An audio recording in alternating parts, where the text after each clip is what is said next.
నిన్న గుడివాడలో అక్కడి స్థానిక జెడ్పీటీసీ ఒక బీసీ మహిళ, నా సోదరి హారిక, ఈ టీడీపీ సైకోలు కర్రలతో రాళ్లతో దాడి చేసిన ఘటన. ఆమె చేసిన తప్పేమిటి అని అడుగుతా ఉన్నా. ఆమె చేసిన తప్పేమిటి అని అడుగుతా ఉన్నా. ఎందుకు ఆమె మీద దాడి చేశారు? ఎందుకు దుర్భాషలాడారు? ఎందుకు నోటుకొచ్చినట్టు అనరాని మాటలతో ఆమెను తిట్టారు అని అడుగుతా ఉన్నా.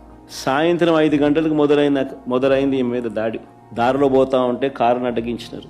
5 గంటలకు మొదలైతే 6:30 వరకు ఈ దారి కొనసాగింది. ఆమెను కారులో కూర్చోబెట్టి ఆమె భర్తను కారులో ఉంచి, కారులో ఉండగా తిడుతూ కొడుతూ కారు అద్దాలను ధ్వంసం చేస్తూ. ఆశ్చర్యం ఏంటంటే ఇవన్నీ పోలీసుల సమక్షంలో జరుగుతూ ఉన్నాయి. పోలీసులు ప్రేక్షక పాత్ర పోషిస్తూ ఉన్నారు. ఒక బీసీ మహిళ, ఆమెకు ఆత్మగౌరవం లేదా?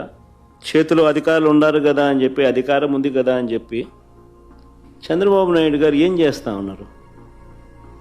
ఇది సేడిజం కాకపోతే ఏమిటని అడుగుతా ఉన్నా.